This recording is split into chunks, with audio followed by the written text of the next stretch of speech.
Apple's feeling very, very sensitive about the development of some of these smartphones. It's in litigation right now with HTC. Why are they so particularly sensitive, and what sort of a precedent does this set? Well, I think first we've got to realize that the smartphone arena has exploded in the last 18 months, partly due to Apple's intensified efforts and their iconic iPhone. I mean, it's created a whole new market. What is actually happening is that over the years, Apple collected a number of patents which regulate some really deep functionality and some basic functionality like touchscreens on smartphones. And they've now fired a salvo at HTC, who they probably feel is one of the smaller players in the game. Again, HTC is actually a systems integrator and phone manufacturer. They make phones such as the Google phone for Google and the Nexus One. And they don't really own a lot of patents of their own. So I think Apple is essentially drawing a line in the sand and saying, this is a lucrative market. We own some key technology patents, and we are going to ask people to pay us for that intellectual property. Effectively, for Apple, there are 20 patents in question. Like you're saying, it covers touchscreen telephones, gesture recognition, power management, other technologies, and not just targeting HTC. Apple's also looking into Nokia and some of the iPhone patents that they say have been infringed upon. Now, whilst the merits of the case are being debated internationally, the question is, what kind of a precedent does this set? Because people say Apple's actually being anti-competitive. Well, there's no question that this is where businesses make a lot of money. I mean, over the years, companies such as Microsoft, and some people are calling Apple the new Microsoft in their anti-competitive stance. But the fact is, companies collect intellectual property in the form of patents. Those are their bread and butter. And then they license that technology to multiple manufacturers. Apple's been notorious in not licensing or cross-licensing, and that's what the whole Nokia thing is. They wanted to cross-license some of the technologies with Nokia. Now Nokia is suing them. What I think has actually happened is Apple is so well known, it is such a hot property currently in the technology space, that the whole thing has been blown out of proportion.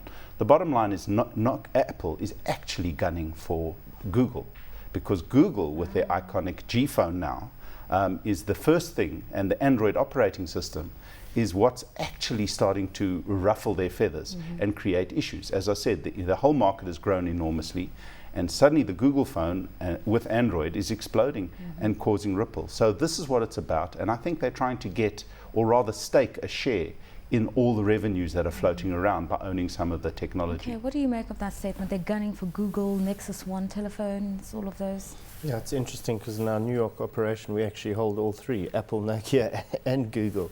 But favorite being Nokia, simply because they've got the biggest handset market globally. But it's ultimately is about the US and geographies for me, and wanting to gun it at this relatively early stage for Google, whilst they're looking to roll out the Nexus One wholesale. I think, yeah, but the question is, how can you hold such a patent?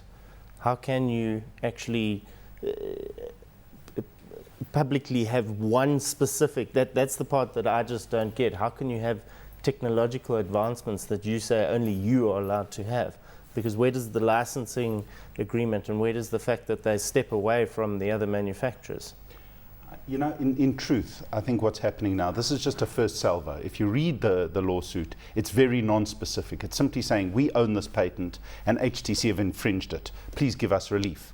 There's no detail, there's no information, there's certainly no justification that they have actually infringed this.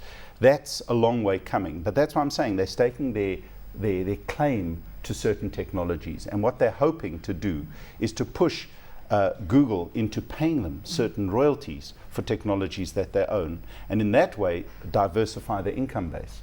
And a lot of to and froing will happen. I have no doubt that Google are going to countersue and say, oh, by the way, you're using these patents that we own. So it's a game, and it's the new frontier in call it commercial war. It's all about trying to stake their claim and monetize those particular assets. Okay, but Apple's gone a step further. Over and above the lawsuit, they've also made an application with the US International Trade Commission. We don't know what the Trade Commission will decide, but if Apple is successful, then we're going to see a ban or at least a suspension of the importation of some of these phones coming into the US economy specifically. What does that mean for the Asian market, where we see proliferation in electronic goods, mobile phone manufacturing, and some of the software emerging? Well, potentially that's a huge blow for the American market. America has traditionally been a little behind in the smartphone market and in the feature phone market, with Asia leading the worldwide growth and explosion of the abilities of these technologies. So it potentially could be a huge blow for the American market. But once again, the claims have been fairly high level. There's still a long road to go. And in many cases, these type of suits are often settled, I wouldn't call it out of court, but settled commercially amongst the various parties. And I don't believe that ultimately it will change any of their operations. And for most customers, we'll continue buying Google phones and iPhones and whatever phones there are out there. And in behind the scenes, I think these companies will come to some arrangement, because a lot of those patents are difficult to patent. As I said, as you mentioned, how do you patent a gesture? It's just something that is very difficult to patent. And how do you patent a touchscreen? There's that patent was originally owned by some university in the United States as early as 1970. So it's quite a complex matter. You know, Stephen, some people have said that in the interim, the wisest thing for some of the smaller manufacturers to do is to modify their products. Would that help? No. At this stage, as I said, the suits are too non-specific. So if you modify it one way, you might not fall outside of the whole scope of that particular claim. So the best thing to do right now is business as usual, continue making the products, continue selling the products wherever you are in America and everywhere, and wait for the lawyers to finally sort out the whole matter. And does this case have any bearing on us here in Africa? Not particularly, no.